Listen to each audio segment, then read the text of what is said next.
Okay, so hello grade 10. So hopefully mga anak, you are all ready for the upcoming term 1 examination. So for today mga anak, magpo-provide lang ako or magbibigay sa inyo ng mga sample questions na possible or pwedeng lumabas sa ating exam. Ano?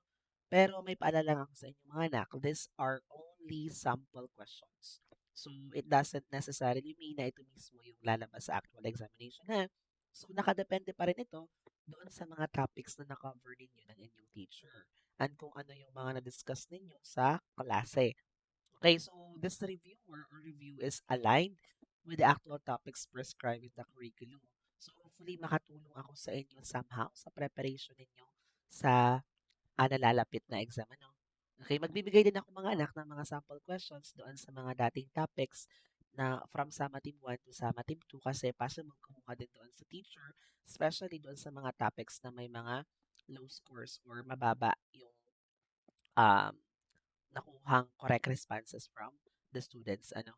Okay, so yung ating topics ngayon, okay, sa term 1 examination, magpo-focus tayo sa homeostasis, the theory of evolution, buong concept ng theory of evolution, natural selection, and many more. Okay? So are you ready? Okay, so tandaan natin, these are sample questions only. They are provided as a reviewer and reference. Okay, to help you prepare for the examination. These questions are not guaranteed to appear on the actual exam and use this reviewer as a guide to understand and review the important concepts covered in the lessons. Sige, so for our first question, what is homeostasis? So, pwede kayo mga nakuha ng papel and then try nyo magsagot. 1 to 50 to. And then, kada reveal ko ng sagot, tingnan ninyo kung tama kayo. Okay, para ma-challenge din kayo. Practice. Okay, practice makes perfect. Ayan. So, what is homeostasis? The process of producing energy, the maintenance of a stable internal environment, the growth of an organism, or the breakdown of food. So, what is your answer? Correct. The maintenance, nandun yung keyword, stable internal environment. So, tatandaan natin mga anak, in our discussion, homeostasis is the body's ability to keep its internal condition relatively stable even when the outside environment changes. Ano? Examples, yung ating mga na-discuss naman like for your body temperature, blood glucose, and blood pressure. Kailangan yan ay laging stable. Kasi ano yung mangyayari pag hindi yan stable or yung hindi balance? Okay, it will cause what? Parang pwede tayong magkaroon siya ng complications, 'di ba? Magkasakit tayo. Okay, so class, tandaan lang natin na yung homeostasis means keeping the inside of our body stable and balanced. Hindi ibig sabihin na hindi nagbabago ang katawan natin. Nagbabago ito mga anak, pero ang katawan natin patuloy siyang nag-a-adjust. Nag-a-adjust siya to keep conditions within normal range para tayo makasurvive. So, why is homeostasis important to the human body? Bakit naman siya mahalaga? It allows the body to stop changing. It helps maintain normal body function and support survival. It makes all body systems work independently, or it prevents the body from responding to its environment. What's your answer? Correct, it's letter B. Ano? It helps maintain normal body function and supports for survival. So, tandaan natin, cells and organs, mga anak, work properly or they work together. Okay? Only when internal conditions remain within stable limits. So, yung homeostasis, mga anak, allows body system to function normally and it helps the organism survive. Okay, importante mga anak yung homeostasis for the survival. Okay, next. Which of the following is an indicator of homeostasis? Hair color, blood glucose level, eye color, finger length. Okay, ano yung indicator ng homeostasis? What's your answer? Correct. Letter B, ano? So, blood glucose level is one of the conditions regulated by homeostasis. Meron pa tayong mga condition, other conditions, pero ito yung example lang ha. So, the body adjusts hormone levels to prevent blood sugar from becoming too high or too low. Okay, di kapag sobrang taas ng blood sugar natin, we need hormone insulin para ito ipababain. Pag sobrang baba naman ng ating blood sugar, we need hormones glucagon para naman ito ipataasin. Okay, 'di ba? Napakastig ng katawan natin. Meron siyang ability to adjust. Okay, para ma-meet yung conditions. Okay, sa paligid para tayo ay mag-survive. Next, what happens when body temperature becomes too high? O, ano naman ang mangyayari sa ating katawan pag sobrang taas ng temperatura natin? The body shivers, the body stops producing heat, the body sweats to cool down, or the body releases glucagon. Okay, so what's your answer? Correct. The body sweats to cool down. Yun yung pinaka-responses. Yun yung pinaka-response ng katawan natin para, okay, ma-met natin yung stable environment. Kasi pag hindi nangyari, possible na yung wag nating expect yung worst case scenario. Ano? Okay, so sweating helps cool the body because evaporation of sweat from the skin removes heat. Okay, so this is part of the body's temperature regulation mechanism, mga anak. Okay, parang automatic air conditioning system kasi yung ating katawan. Na di ka, pag sobrang init, naglalabas talaga ng pawis to cool down. Okay. Next, which hormone lowers blood glucose when it becomes too high? Ano daw yung hormone na nagpapababa ng blood sugar pag ito yung sobrang taas? Glucagon, insulin, oxytocin, adrenaline. Correct. It's insulin. Tatandaan natin ha, the hormone insulin. Okay, when blood glucose becomes too high, pag sobrang taas, the pancreas releases insulin. Okay, and insulin helps body cells take up glucose and helps lower the glucose level in the blood. So, yan yung ginagamit, mga anak, na hormone para pag sobrang taas ng blood sugar, okay, yan yung nire-release ng pancreas para i-regulate or pababain, ibalik sa normal level. Next, what hormone helps raise blood glucose when it becomes too low? Pag sobrang baba naman ng blood sugar, okay, ano namang hormone yung kailangan? Insulin, glucagon, oxytocin, estrogen. Correct, it's glucagon. Tatandaan natin ha, when glucose becomes too low, glucagon helps raise it by signaling the body to release stored glucose. Okay, so tatandaan natin ha, which body system releases insulin to help regulate blood glucose? Anong body system yon? Nervous system, endocrine system, respiratory system, or excretory system? Eliminate na natin yung nervous system kasi yan it's for the brain. Though meron siyang certain function, okay, connected, pero hindi siya doon, ha? Okay, respiratory system, hindi rin kasi for exchange of gases. Excretory system from the word itself, excretory or eliminating, okay, waste materials in our body. So for this, when it comes to hormones, ang system, okay, na um, responsable dyan is yung endocrine system. Tatandaan natin ha, endocrine system. Tandaan, the endocrine system produces and releases hormones. Insulin is a hormone involved in regulating blood, okay, a glucose level. Next, number 8. What happens when blood pressure suddenly drops? Ano man yung mangyari pag yung blood pressure biglang nag-drop or bumaba? Okay, the body res- A, heart rate decreases. Okay, blood vessels widen immediately, heart rate increases and blood vessels constrict, or blood glucose decreases. Ano yung mangyayari, mga anak? Okay, so the correct answer here is heart rate increases and blood vessels constrict. Pag nag-drop yung blood pressure natin, yung heart rate tataas at yung blood vessels natin magko-constrict. Okay, it is a response. The body responds to a sudden drop in blood pressure by increasing heart activity. Yun yung pinaka-response para tayo mag-survive. Okay, and constricting blood vessels. Nagko-constrict yung blood vessels. These responses help bring pressure back toward its normal range. Tatandaan natin ha, yun yung pinaka nagiging response ng katawan natin. Pag sobrang taas ng temperature, pinagpapawisan tayo. Pag bumaba yung blood pressure, ano nangyari? Tumataas yung heart rate natin.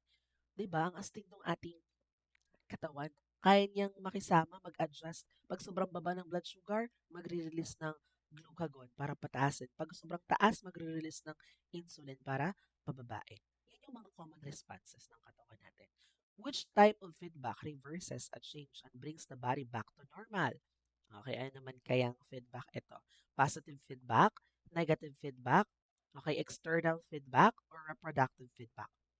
Correct, it's negative feedback. Tatandaan lang natin, pag negative feedback, It counteracts a change and brings the condition back to normal range. So, if a body temperature rises, yung pag-sweating, nangyari, okay, pag nag-sweat tayo, eventually the temperature decreases. Kumbaga, negative feedback, may isang nangyari, okay, ibabalik niya ito sa normal range, negative feedback. Next, which situation naman is an example of positive feedback? Sweating when the body becomes hot, insulin lowering blood glucose, shivering when the body becomes cold, or stronger uterine contractions during childbirth. Okay, so yung sweating, response yan ng katawan natin. Insulin, nag-produce response ng katawan natin. Shivering, response ng katawan natin. Yung stronger uterine contractions. Okay, pag positive feedback, ito yung changes sa katawan natin na hindi siya matatapos hanggat hindi na complete yung isang process. Okay, one of the best example dito is yung letter D natin. Stronger uterine contractions during childbirth. Okay, 11. What is natural selection? Ano naman yung tinatawag nating natural selection? The process in which organisms choose their own traits, the process where organisms with favorable traits are more likely to survive and reproduce, the process of organisms growing during their lifetime, the process of organisms changing because they need to. Correct, it's letter B. Ano, ito yung proseso, yung natural selection, ito yung process na nangyayari sa ating kalikasan na yung mga organism na may mga favorable traits or best traits, yung may kapasidad na mag-survive at mag-reproduce. Yung mga traits na hindi akma sa paligid, sila yung mga mai-eliminate or let's say yung mga weaker. Okay, may mga organism naman na nai-eliminate na hindi naman weak. Yung traits lang talaga nila hindi favorable sa paligid. Like for example, yung rabbit and brown rabbit, nakatira sila sa snow area. Sino yung magsusurvive? Siyempre yung white rabbit kasi may ability siya na mag-blend sa environment. While yung brown rabbit, very highly attractive sa mga predators. Okay, ganun. Okay, next. Which trait would most likely help a rabbit survive in a snowy environment? Ano ba? Na banggit na natin, bright red fur, white fur, very short ears, dark brown fur. Siyempre, yung magsusurvive diyan is yung white fur kasi kaya niyang mag-blend sa paligid. So, white fur can provide camouflage in a snowy environment. A rabbit that is less visible to predators has a greater chance of surviving and reproducing. Okay. Why is variation important in natural selection? Ano nga yung variation? Yun yung parang differences or pagkakaiba-iba, no? Okay, ng bawat organism. So, variation, ano yung importance ng variation in natural selection? It makes all organisms identical. It provides differences that may help some individuals survive. It prevents organisms from reproducing or it stops environmental changes. Correct. It's letter B. Ano? It provides differences that may help some individuals to survive. Okay, paano?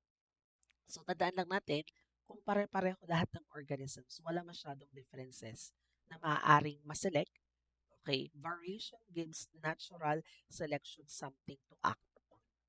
Okay, yung variation natin, it means individuals within a population have differences in their traits, and some of those differences may provide advantages in a particular environment. Okay, na possible, pwede nilang maipasa yun din, yung mga traits na yun in the next generation. Next, which statement, which tuloy, which, which statement about inherited traits is correct? Okay, all traits are learned from the environment. Inherited traits are passed from parents to offspring through genes. Inherited traits disappear after reproduction, or organisms choose which traits they inherit. Okay, so ano kayang sagot natin dito? It's letter B. Okay, so inherited traits are passed from parents to offspring through genes. So tandaan natin, inherited traits are characteristics. Okay, that can be passed from parents to offspring, okay, through genetic information. Okay, next. A fish that can tolerate low oxygen level is more likely to survive in polluted water. This is an example of a favorable trait, a learned behavior, extinction, or geographic isolation. Okay, it's a favorable trait. Ano? So, isa ito sa mga trait. Kasali din ito sa variation actually. So, kung yung isang, let's say, pare-parehas na tilapia, okay, at yung isda doon na isang tilapia, may capacity na matolerate yung low oxygen level. So, among the population, siya yung possible na mag-survive. Okay, di ba? So, iba-iba yung kapasidad ng bawat organism. Katulad din sa tao. Iba-iba yung kapasidad natin. Okay, ano? So, if polluted water has low oxygen levels, a fish that can tolerate low oxygen level has an advantage over fish that cannot. Okay, this trait increases its chances of survival in that environment.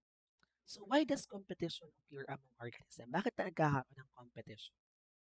Resources are unlimited. Organisms have identical needs. Okay, resources such as food, water, shelter, and mates are limited. Organisms do not need resources. What's our answer? Nagkakaroon ng competition dahil resources such as food, water, shelter, and mates are limited. Limitado lang. Okay. So, tandaan natin, organisms compete because resources necessary for survival and reproduction are not unlimited. Okay, limitado lamang. So, kung sino yung mas nakakakuha, sila yung may chances or high chances of survival. Okay, so two deer compete for mates during breeding season. What resource are they competing for? Food, water, shelter, mates. Ano yung pinagkakompetensya daw nila? Nasa question na naman, it's mates ano. Okay, so isa yan sa mga example ng um, competition. During breeding season talaga kasi, possible not only sa deer, okay, ang mga animals nagkakaroon din ng competition. For example, sa mga ibon, ang mga ibon minsan nagkakaroon ng courtship. O kung sino yung matipuhan nila during courtship season, okay, yun yung pipiliin nila. May competition. Okay, which organism is most likely to survive in an area with many predators? Okay, maraming predators daw. Alin yung possible na mag-survive? A slow deer, a fast deer, a weak deer, or an injured deer? Siyempre yung fast deer yung mag-survive. Next, what happens to favorable traits over many generation? Ano yung nangyayari sa mga favorable traits over generation? They always disappear. They become less common. They may become more common in the population. They immediately appear in every organism. Okay, it's letter C. Over generation, mapapasa kasi nila yun eh. Okay, they may become more common in the population. So, individuals with favorable or inherited traits may survive and reproduce more successfully over many generations. So, those traits may increase in frequency with the population, of course. Okay, but tandaan natin, but the trait does not immediately appear in every organism. It will take, tandaan natin sa evolution, it will take time. Okay, over generations. Ano? Okay, next. What does survival of the fittest refer to? Anong ibig sabihin ng survival of the fittest? The strongest organism always survives. Organisms with traits better suited to their environment. Or only large organisms can survive. Organisms can change their traits whenever they want. Anong sagot natin? Is letter correct. Letter B. Ano? Organism with traits better suited to their environment. So, fittest does not simply mean the strongest. Hindi yun yung ibig sabihin na yun yung pinaka-strongest or the biggest. So it refers to an organism that are better adapted to their particular environment and therefore more likely to survive and reproduce. For example, yung simple nating example kanina, yung white rabbit and brown rabbit. Yung brown rabbit, yung pinakamalaki. Yung white rabbit, maliit. Pero sila yung nasa snowy area. Though size, when it comes to size, mas malaki yung brown rabbit. When it comes to survival, mas malaki yung chance of survival ng mga white rabbit because they have the ability to camouflage with their environment. Okay? So, kung alin yung may trait na favorable sa environment, yun yung may chances ng survival. Okay, what is evolution naman? Okay, a sudden change in one organism during its lifetime, the gradual change in living things over many generations, the process of an organism's learning new skills, or the growth of an individual organism. The correct answer is correct. The gradual change in living things over many generations. So, tandaan natin, evolution refers to changes in populations over generations. And it is not simply the growth or the development of an individual organism during its lifetime. Okay, so yung evolution natin is nangyayari yan over generation. Hindi lang sa isang organism mismo. Okay. Nangyayari yung changes. Okay, through generations. Tatandaan. Next, why are no two organisms exactly alike? Bakit kaya? Organisms inherit different traits causing variation. Okay, all organisms have different species. Organisms choose different genes. The environment creates identical traits. Correct. Letter A, ano? Organisms inherit different traits causing variation. So, tatandaan natin, individuals can have different combinations of inherited characteristics. Okay, nakadepende yun sa kanilang parents. Okay, which results in variation within population, even sa mga tao. Okay, iba-iba yung ating mga combinations of inherited characteristics because we came from different lineage or parents, di ba? Okay, next. Which concept refers to differences in traits among individuals of the same species? Heredity, isolation, variation, or selection? Okay, differences ha. Okay, differences in traits. Okay, correct. It's variation. So, tatandaan natin, variation refers to differences in traits among individuals of the same species. Okay, next. What is heredity? Ano naman yung heredity? The separation of populations, the passing of traits from parents to offspring, the competition for resources, or the disappearance of species. Correct. Siyempre, pag heredity naman, very common na the passing of traits from parents to the offspring. Okay, next. A river separates one population of monkeys into two groups. What type of isolation is this? Okay, yung river ha, na-separate yung two groups. Magkaparehas ng mga monkeys, pero na-separate sila into two groups because of the river. A, reproductive isolation. B, geographic isolation. C, behavioral isolation. Or D, seasonal isolation. Okay, so correct here, or the correct answer is letter B. Okay, so tandaan natin, a physical geographic barrier, like yung river, can separate one population into two groups. And eventually, because of that separation, okay, it will reduce interaction between population and possible magkaroon sila ng iba't ibang mga katangian depending on the environment where they live over time. Okay. Next, two groups of frogs live in the same area but breed during different seasons. This is an example of geographic isolation, reproductive isolation, variation, or adaptation. The correct answer here is correct, reproductive isolation. So tandaan natin dun sa question, the frogs live in the same area but reproduce at different times because their breeding periods do not overlap. So reproduction between the group is limited. Okay, so anong isolation? Nung magkaparehas sila, na type ng frog for example, pero yung breeding season nila, okay, is magkaiba, nakaschedule. So kahit yung isa ay, for example, in heat, hindi pa rin sila, okay, pwedeng mag-mate kasi nga iba yung biological breeding seasons nila. Okay, ang tawag sa isolation na yun is reproductive isolation. Okay, next, what may happen when populations remain isolated for many generations? Okay, they always become identical, they may develop different traits, they stop evolving completely, or they immediately become extinct. The correct answer here is letter B, they may develop different traits.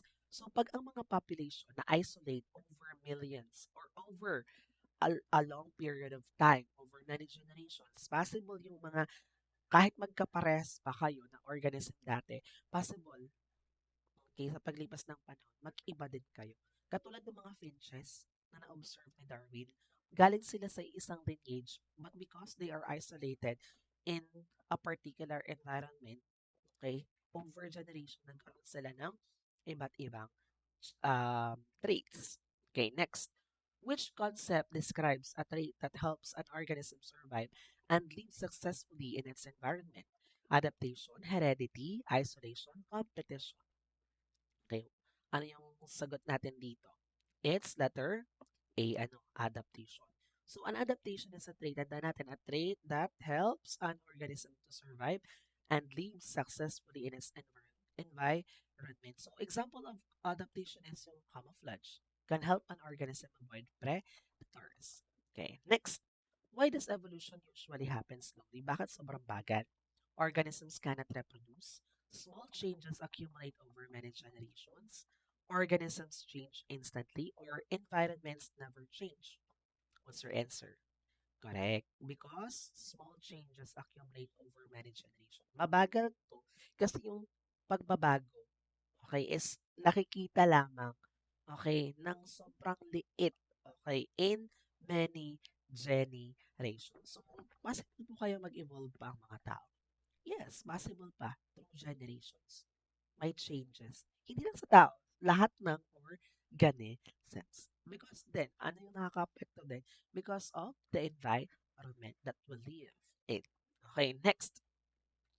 Which sequence best represents important concepts involved in evolution? Ano kayang sequence to? Okay, it's letter. Okay, A, variation, heredity, selection, and adaptation. Why? Okay, so the sequence summarizes important concepts, okay, which is included in natural selection and evolution. Variation, individuals with different traits, okay, that comes from, okay, the parents, okay, to the offspring, which is heredity. Okay, and then for that, selection. Okay, ano yung mga traits, favorable traits na makikita dun sa isang species.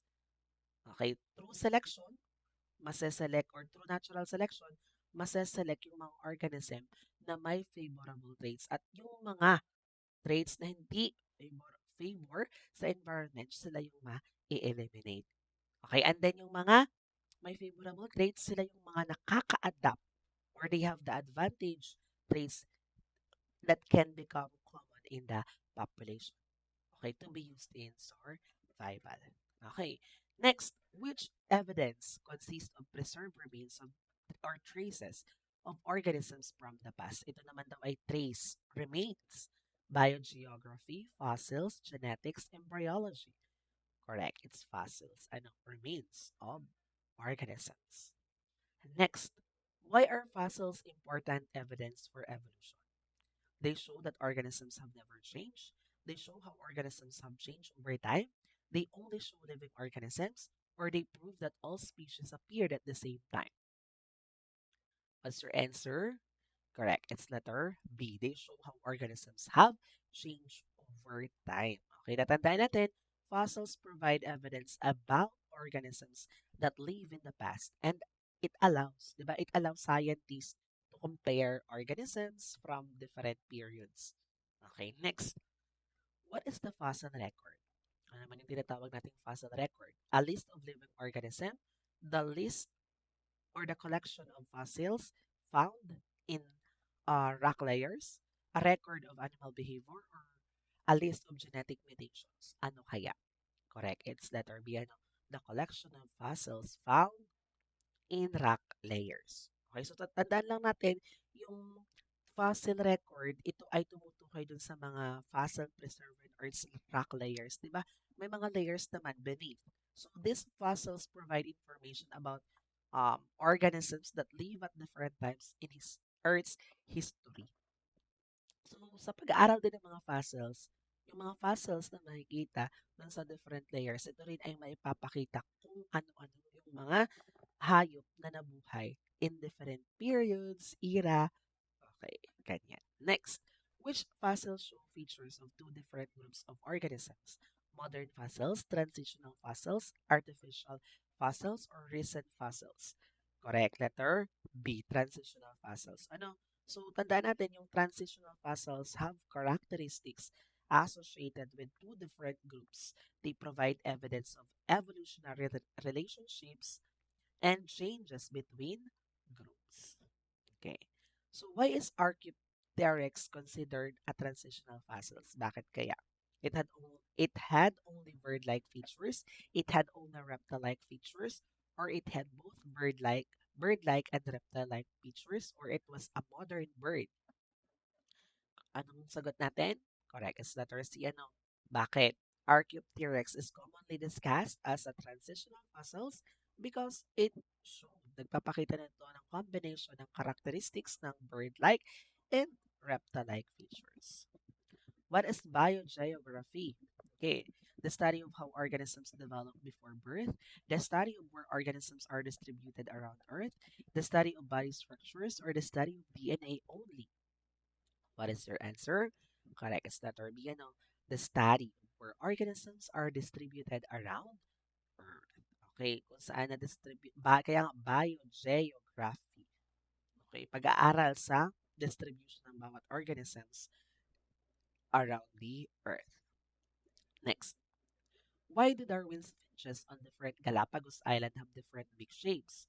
Bakit kaya may mga different big shapes? No, pare-pareha sila ng pinanggalingan, pero bakit nag-evolve yung kanilang mga big?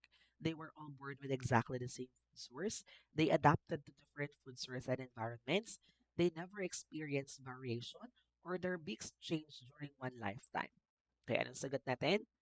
Letter B, they adapted to different food source environments. So, yung different Galapagos Isle at Galapagos fishes, okay, ang nakaapekto dun sa changes ng kanilang beak is yung environmental conditions, yung availability ng food sources. So, for generations, natural selection favor different beak characteristics and different populations. So, what does comparative morphology involve? A. Comparing the body structures. B. Comparing only the habitats of organisms. Studying only fossils or measuring environmental temperature. So, pag sinabi natin comparative morphology or comparing, ano yung kino-compare natin? Body structures. Okay, tatandaan natin. Next, the human arm, the bat wing, and the whale flipper have similar bone structures but different functions. These are examples of A. Analogous structures, B. Homologous structures, C. Vestigial structures, or D. Artificial structures. The correct answer is correct, homologous structures. So tatandaan natin, homologous structures are structures have similar underlying bone arrangement but perform different functions. Okay. Which statement best explains how evidence supports evolution? Fossils, biogeography, and body structures provide patterns showing that organisms have changed. Fossils prove that organisms never change. Biogeography shows that all organisms live in the same environment, or comparative morphology proves that all organisms are completely unrelated. What's your answer? Correct, letter A. So, tandaan natin, evolution is supported by multiple lines of evidence. Hindi lang isa. Yung fossils natin, geographic distribution, comparative morphology, okay, and other evidences can reveal patterns of relationships and change that happen over time. Okay? Next, ito naman, yung 41 to 50, ito yung mga galing sa summative 1 to 2 at summative 1 to 2 na possible pagkuhanan din ni teacher. Okay? So, balik tayo sa summative 1 to 2. What happens to atoms during a chemical reactions? Ano nga nangyayari sa atoms during chemical reactions? They are destroyed, they disappear completely, they are rearranged into new combinations, or they change into energy. Correct. They are rearranged into new combinations. So during chemical reactions, atoms are not simply destroyed or created according to the law of conservation of mass. Instead, existing atoms are rearranged to form what? New substances. Okay? So, which of the following is an indicator that a chemical reaction has occurred? Ano nga yung possible indicator? Cutting paper, melting ice, formation of gas or bubbles, breaking glass. Siyempre, yung formation of bubbles, Okay, ito yung indicator na may nangyayaring chemical reaction. Next, what are the starting substance in a chemical reaction called? Ano yung starting substance? Substance, products, reactants, coefficients, or indicators. Siyempre, that's the reactants. Ano yung end? Okay, syempre products. Which type of chemical reaction occur when two or more substances combine to form one product? Combine. Mayroon tayong keyword, combine. Okay, it's correct. Combination. Okay, so a combination reaction, tandaan natin, a type of reaction occurs when two or more substances combine to form one product. A plus B is equal, or A react to B produces A, B. Okay, or substance A react to substance B produces substance A, B. Ano? Okay, next. Which equation represents a decomposition reaction? Alin dyan? Substance A react to substance B produces AB, or substance AB um, produces substance A and substance B, or letter C, or substance A reacts to substance BC produces substance AC plus substance B, or substance AB reacts to substance CD, produces AD and CB. Okay, ano yung decomposition dyan? Napakalinaw that is letter B. Okay, decomposition, separation. Okay, next. What does the arrow in a chemical equation mean? Reacts with is equal to, produces or performs, changes into an element. Siyempre, it's correct. Produces or forms. Okay.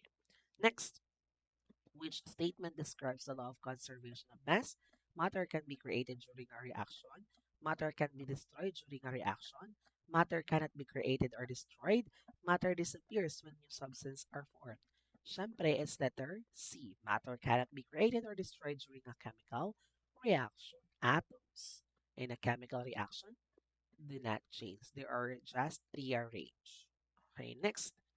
In the equation, okay, two molecules of hydrogen gas react to one molecule of oxygen gas produces two molecules of water. How many hydrogen atoms are present on the reactant side? Ilang hydrogen nga yung nasa reactant side? Meron tayong two coefficient and meron tayong two na subscript. Okay, so ano gagawin natin yun? Multiply na lang natin, 2 times 2 is equal to 4. Okay, so it's 4. Which equation is correctly balanced? Alin dyan? Yung balance yung reactant and product. Correct. It's letter B. Meron tayong 4 hydrogen sa reactant. Meron tayong 4 hydrogen sa product. May 2 oxygen tayo sa reactant. Meron din tayong 2 oxygen atom sa product. Okay. When balancing a chemical equation, which should be changed? Ano nga yung binabago natin pag nagbabalance? Chemical subscripts, element symbols, chemical formulas, or coefficients. Correct. It's the coefficients. So, wag nating gagalawin ang subscript kasi masisira ang ating ginagawang problem solving. So, ang babaguhin lamang is the coefficients. So, thank you so much, Grayton, and I hope somehow lang naman, nakatulong ako or makatulong sa inyong preparation sa Term 1 examination. Thank you so